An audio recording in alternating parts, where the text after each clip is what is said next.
Méditons avec la communauté des disciples du Christ vivant en ce mardi 4 février 2025, 4e semaine du temps ordinaire, année liturgique C. Évangile de Jésus-Christ selon saint Marc au chapitre 5, versets 21 à 43. En ce temps-là, Jésus regagna en barque l'autre rive et une grande foule s'assembla autour de lui. Il était au bord de la mer. Arrive un des chefs de synagogue nommé Jaïr. Voyant Jésus, il tombe à ses pieds et le supplie instamment. « Ma fille, encore si jeune, est à la dernière extrémité. Viens lui imposer les mains pour qu'elle soit sauvée et qu'elle vive. » Jésus partit avec lui, et la foule qui le suivait était si nombreuse qu'elle l'écrasait. Or, une femme qui avait des pertes de sang depuis 12 ans, elle avait beaucoup souffert du traitement de nombreux médecins et elle avait dépensé tous ses biens sans avoir la moindre amélioration. Au contraire, son état avait plutôt empiré. Cette femme donc, ayant appris ce qu'on disait de Jésus, vint par derrière dans la foule et toucha son vêtement. Elle se disait en effet, « Si je parviens à toucher seulement son vêtement, je serai sauvée. » À l'instant, l'hémorragie s'arrêta et elle ressentit dans son corps qu'elle était guérie de son mal. Aussitôt, Jésus se rendit compte qu'une force était sortie de lui. Il se retourna dans la foule et il demandait, « Qui a touché mes vêtements ?» Ses disciples lui répondirent, « Tu vois bien la foule qui t'écrase et tu demandes, « Qui m'a touché ?» Mais lui regardait tout autour pour voir celle qui avait fait cela. Alors la femme, saisie de crainte et toute tremblante, sachant ce qui lui était arrivé, vint se jeter à ses pieds et lui dit toute la vérité. Jésus lui dit alors, « Ma fille, ta foi t'a sauvée.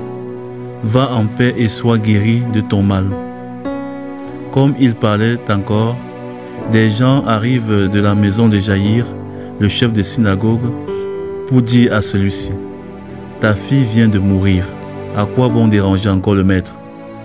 Jésus, surprenant ces mots, dit au chef de synagogue, « Ne crains pas, crois seulement. » Il ne laissa personne l'accompagner, sauf Pierre, Jacques et Jean, le frère de Jacques. Il arrive à la maison du chef de synagogue. Jésus voit l'agitation et des gens qui pleurent et poussent de grands cris. Il entre et leur dit, « Pourquoi cette agitation et ces pleurs? L'enfant n'est pas morte, elle dort. » Mais on se moquait de lui. Alors il met tout le monde dehors, prend avec lui le père et la mère de l'enfant et ceux qui étaient avec lui. Puis il pénètre là où reposait l'enfant. Il saisit la main de l'enfant et lui dit, « Talitha koum », ce qui signifie, « Jeune fille, je te le dis, lève-toi ». Aussitôt, la jeune fille se leva et se mit à marcher. Elle avait en effet 12 ans. Ils furent frappés d'une grande stupeur. Et Jésus leur ordonna fermement de ne le faire savoir à personne. Puis il leur dit de la faire manger. Acclamons la parole de Dieu. Méditation. Frères et sœurs bien-aimés dans le Seigneur, que la grâce de notre Seigneur Jésus-Christ abonde dans chacune de nos vies. Avec Dieu, aucune situation n'est trop désespérée. Aucun problème ne reste sans solution. C'est ce qu'ont expérimenté la femme à la perte de sang et Jaïr dans l'évangile d'aujourd'hui. En effet, les deux étaient confrontés à des situations qui semblaient sans issue. L'une avait vu tous les médecins et personne n'avait pu la guérir de son mal qui la faisait souffrir depuis plus de 12 ans. Elle était désespérée et à bout et n'avait que Jésus comme seul espoir et dernier rempart. L'autre, Jaïr, était sur le point de perdre sa fille qui était gravement malade. On imagine bien que les médecins avaient sûrement déclaré forfait pour qu'ils viennent ainsi déranger Jésus. Les deux situations étaient donc des cas pratiquement sans issue. Comme certaines situations auxquelles nous pouvons être confrontés dans nos vies, sans aucune solution, ni devant, ni derrière, aucune qu'en Dieu seul.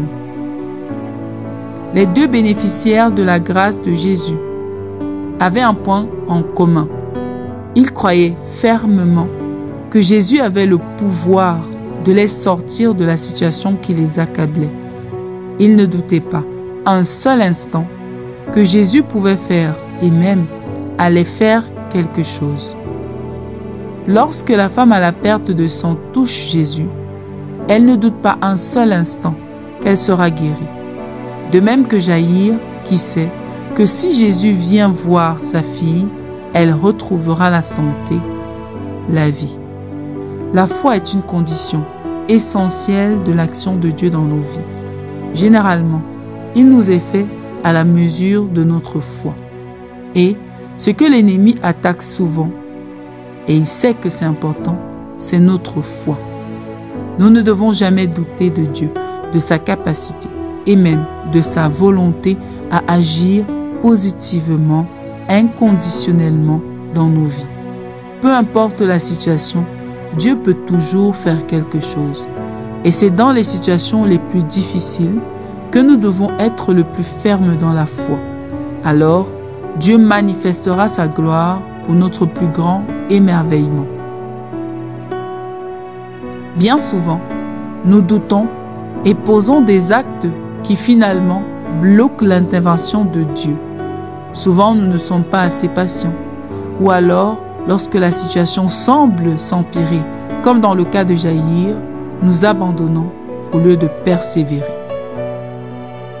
Jaïr, lui, a cru que même la mort n'arrête pas Jésus. Rien ne l'arrête d'ailleurs. Il est le maître de tout. Et lorsque nous persévérons dans la foi en lui, nous finissons par voir sa gloire. Mais souvent, nous lâchons prise avant que Jésus n'ait pu intervenir. Aujourd'hui, Jésus nous invite à croire jusqu'au bout, que rien ne nous arrête, afin que nos vies soient des manifestations continues de sa gloire. Prions. Seigneur, toi le maître de tout, donne-nous de croire en toi et en ta toute puissance en toutes circonstances. Qu'aucune situation n'ébranle notre foi en toi. Intercession. Nous te prions pour les personnes qui souffrent de maladies dites incurables. Daigne leur accorder la guérison. Maman Marie, intercède pour nous. Exercice spirituel. Aujourd'hui, confions une situation dans notre vie ou dans la vie de quelqu'un dans notre entourage qui semble désespéré. Confions-la au Seigneur et disons-lui plusieurs fois pendant la journée: Jésus, j'ai confiance en toi. Loué soit Jésus-Christ à jamais.